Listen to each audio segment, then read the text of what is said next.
Saludos. En el video de hoy vamos a hablar de los tratados de libre comercio. ¿Qué es un tratado de libre comercio?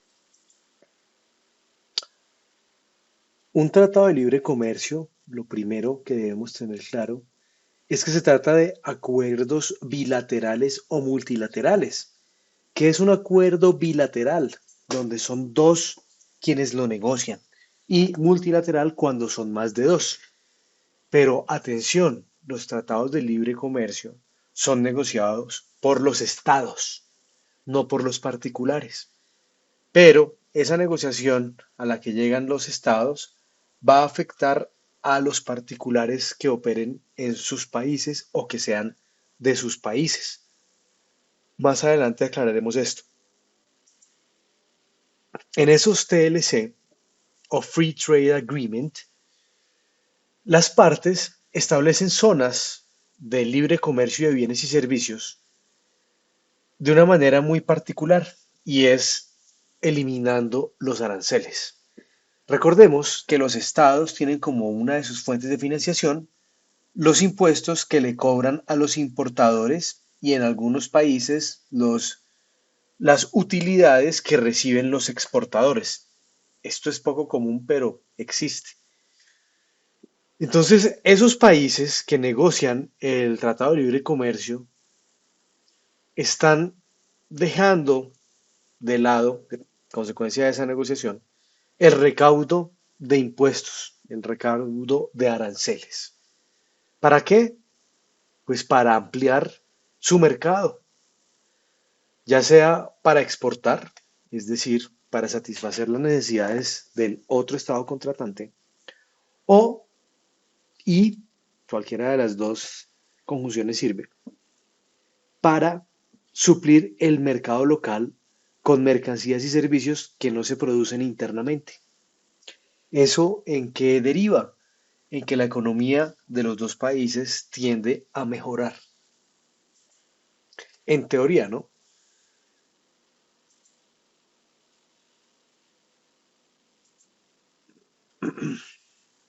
La finalidad, como vimos, es mejorar las relaciones económicas de ambas partes contratantes. Pero yo acabo de hablarles a ustedes de los tratados internacionales, pero ¿qué es eso de tratado internacional? Básicamente es cuando se presenta la expresión de la voluntad de dos o más países. Y en un tratado de libre comercio, ¿cuál es la voluntad? Reducir los aranceles para las mercaderías y servicios que vienen hacia mi país y en contraprestación el otro país hará lo mismo frente a los bienes y servicios que yo le envíe desde mi país. Eso se llama reciprocidad, lo que implica que ambas partes tienen derechos, tienen obligaciones, tienen beneficios mutuos. Normalmente los tratados se realizan entre países, entre estados, pero muchas veces también se pueden realizar con entidades multilaterales. ¿Qué son entidades multilaterales o también llamados organismos internacionales? Son personas jurídicas, son instituciones que se crean desde un tratado, es decir, desde un acuerdo de varios países que llegan a la conclusión, llegan al acuerdo de crear una entidad que se dedique a hacer algo para los países que crearon esa entidad a través del tratado internacional. Por ejemplo, el Banco Interamericano de Desarrollo se creó con un tratado internacional. ¿Y a quién le sirve el Banco Interamericano de Desarrollo? A los países, a los firmantes o a los que le pidan dinero. En un tratado internacional, los países que hacen parte del tratado establecen compromisos, compromisos de muchas categorías, de muchas índoles. Aquí pues vamos a hablar de los de libre comercio, de característica comercial. Pero hay tratados internacionales de colaboración en derechos humanos, donde un país empieza a revisar el tema de derechos humanos en el otro. O hay tratados internacionales para determinar las fronteras, donde ambos estados se comprometen a respetar esas líneas divisorias que determinan sus territorios. Existen muchos tipos de tratados. Aquí vamos a ver en esta clase los tratados de libre comercio. Esos tratados ayudan al buen relacionamiento de los países en el mundo. Si no fuera por el derecho de los tratados, seguiríamos en guerras por mover las fronteras, por ejemplo. O podríamos haber sido partícipes de varias guerras mundiales. Esos tratados internacionales se adelantan bajo la Convención de Viena. La Convención de Viena es uno de los tratados internacionales más importantes porque es el tratado donde se encuentran las reglas de cómo se efectúan los tratados y cómo se hacen cumplir. ¿Qué se necesita para llegar a un tratado internacional? Primero, que quienes hagan la negociación del tratado estén legitimados para tales conversaciones, para esas negociaciones. Colombia no se puede personificar, es igual que una persona jurídica. Por lo tanto, tiene un representante legal, en el caso colombiano es el presidente. Pero cuando se negocian tratados, no va a estar el presidente dedicado durante 1 o 2 meses, a veces hasta años, negociando un tratado internacional con otros países. Normalmente nombran a un comité para que negocie esos tratados. Ese comité pues es nombrado por el presidente o por la Cancillería para que vayan y representen al país en esas negociaciones. Ahí, a esas personas que representen al Estado, se les dan poderes para que negocien. Y ahí ellos ya tienen una capacidad jurídica para obligar al Estado al cual están representando. En los tratados internacionales, las partes que los firman deben expresar de una manera clara cómo, cuándo y qué obligaciones van a asumir y cómo pueden exigir los derechos que devengan de ese tratado internacional. En tercer lugar, todos los tratados internacionales deben tener una justificación. En el caso de los tratados de libre comercio, la justificación es mejorar el mercado entre dos o más países. Necesitan productos, necesitan servicios, necesitan movilizar la economía entre esos países. Para poder cumplir un tratado es necesario que haya un protocolo. ¿Qué es el protocolo? El texto del tratado. Entonces, si se llega a incumplir algún tipo de cláusula o alguna cláusula que se encuentre en el protocolo, la parte cumplida pues podrá hacerlo exigir según como se haya estipulado en el tratado internacional del cual estamos hablando. Como pueden ver en la diapositiva, esa última frase quinta está en mayúscula sostenida. No es que les esté gritando, simplemente es que es algo muy importante. Esta normatividad para llegar a un tratado internacional no aplica para los acuerdos empresariales, para los acuerdos entre particulares. Esa normatividad solamente aplica cuando estamos hablando de estados o de organismos multilaterales. Hay diferentes tipos de tratados, por lo tanto, hay diferentes clasificaciones de tratados. Pueden clasificarse por su naturaleza. ¿Cuáles son esos? Los, según el tipo de organización que los esté negociando, que pueden ser estados o pueden ser organismos internacionales. Según la materia de la cual traten esos tratados, pueden ser humanitarios, si habla de derechos humanos, políticos, si habla de derechos políticos, culturales, económicos, fronterizos, bueno. La duración de un tratado está estipulada en el mismo tratado. ¿Por cuánto tiempo va a existir ese objeto por el cual están realizando un tratado internacional?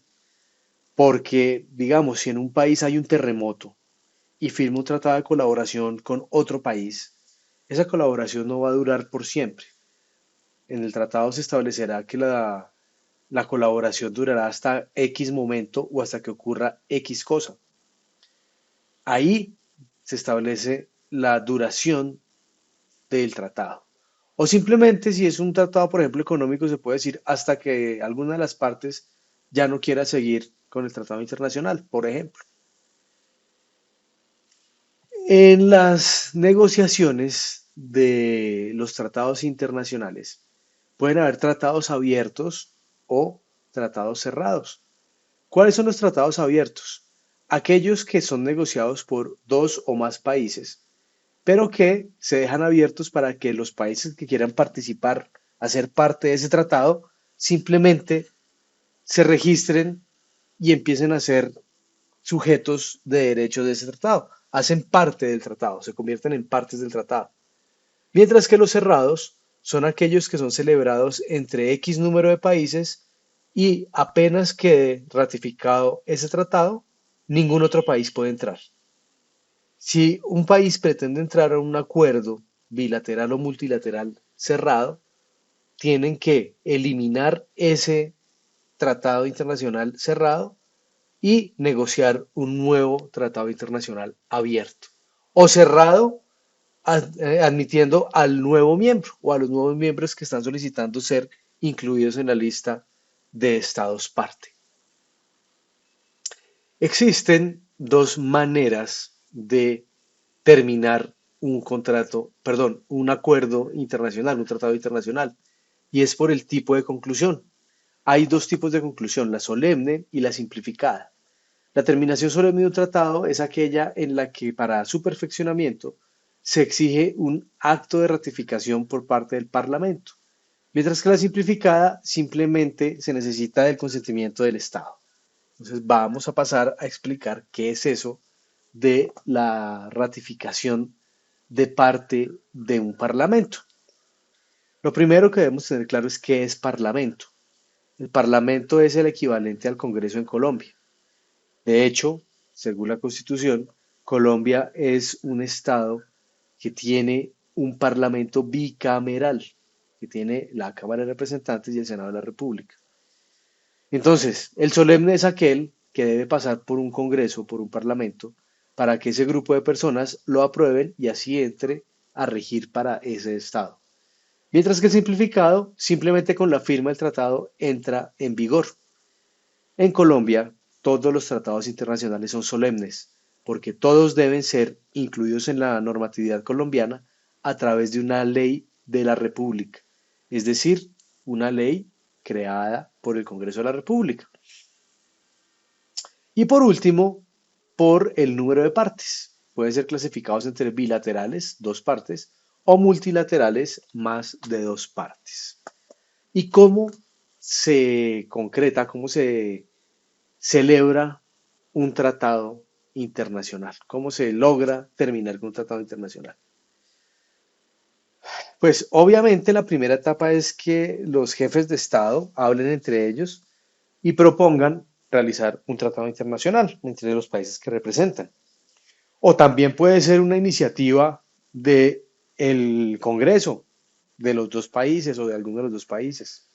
O puede ser a solicitud de algún ciudadano o grupo de ciudadanos de un país. Lo que pasa es que esta última es muy extraña, casi que nunca se ha visto, porque quienes se encargan de las relaciones internacionales de los países son los jefes de Estado. En nuestro caso, el presidente es jefe de gobierno y jefe de Estado.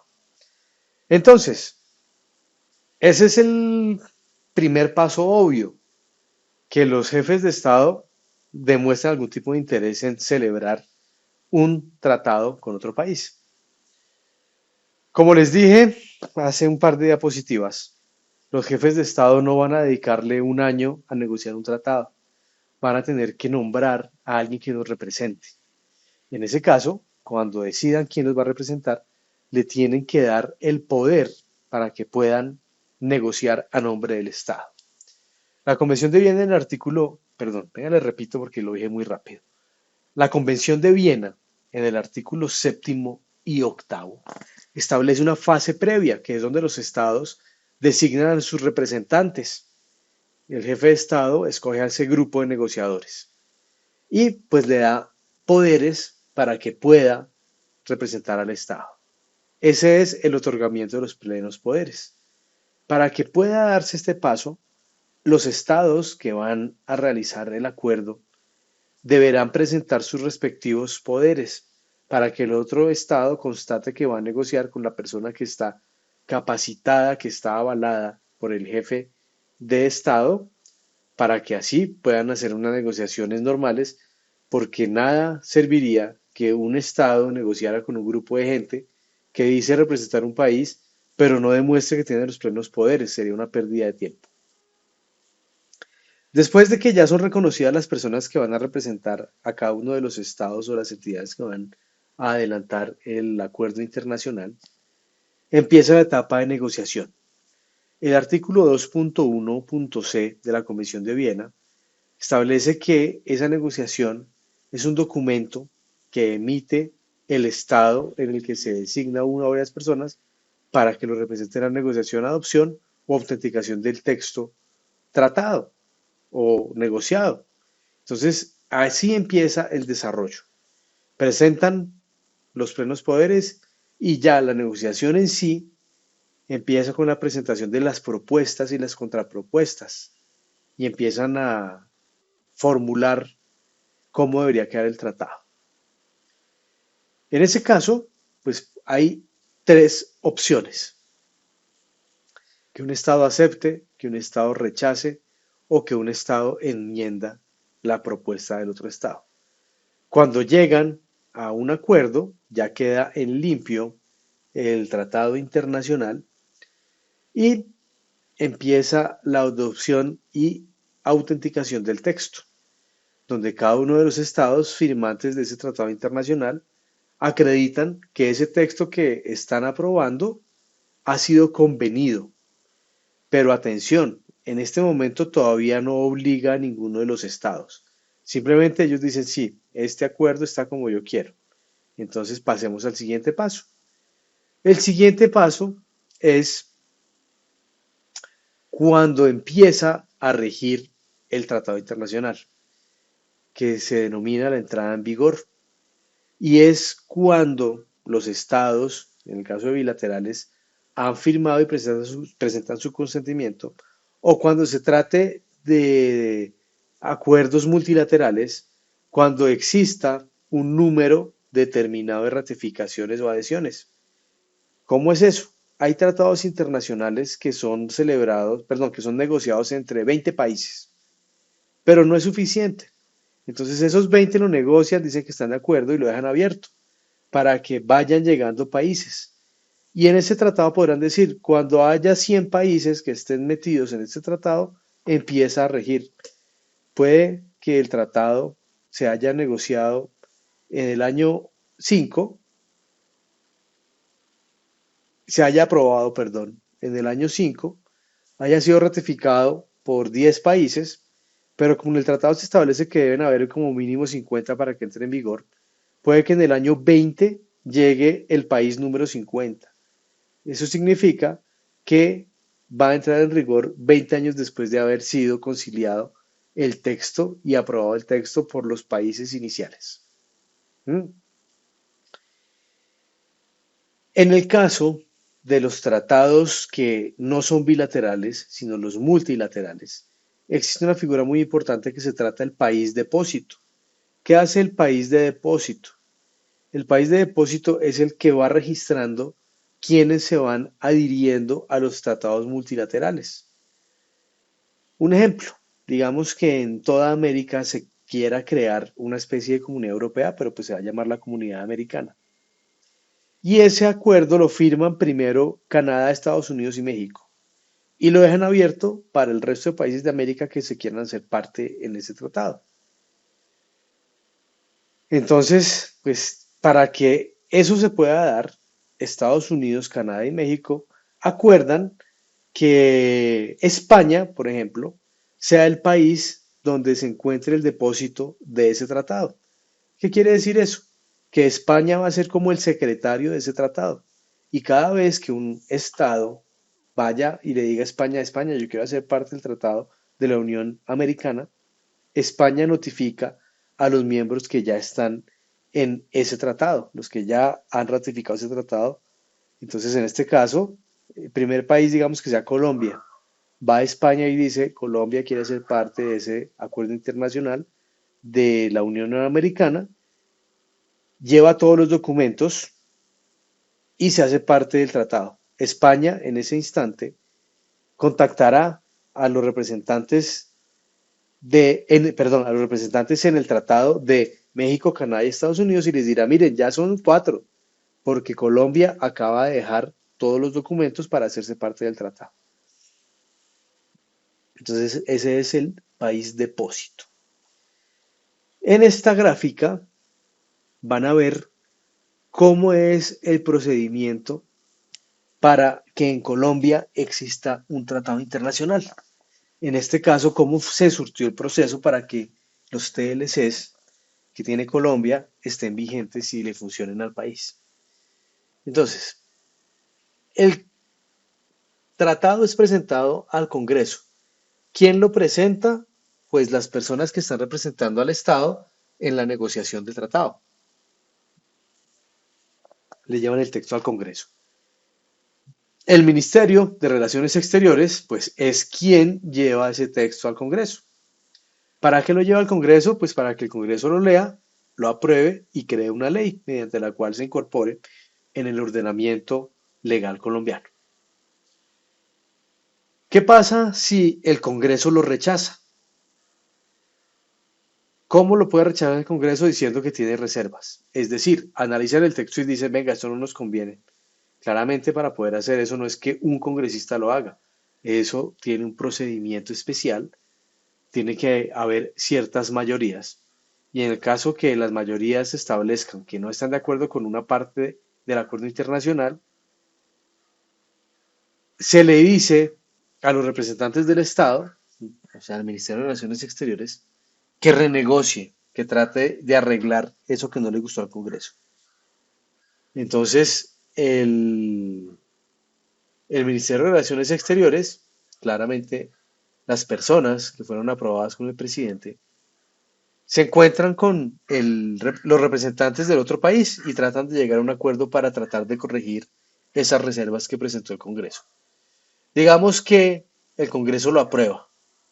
Entonces, al aprobar el Congreso, lo aprueba a través de una ley, ley número 1000, a través de la cual se incorpora en el ordenamiento colombiano el TLC Colombia-Venezuela, por ejemplo.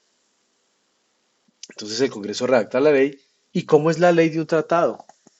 Simplemente, el encabezado dice lo que acabo de comentarles y el artículo primero dice, aplíquese o confírmese o póngase en vigencia o ratifíquese el tratado celebrado entre Venezuela y Colombia el día tal, tal, tal, en tal país, en tal ciudad, el cual contiene los siguientes artículos.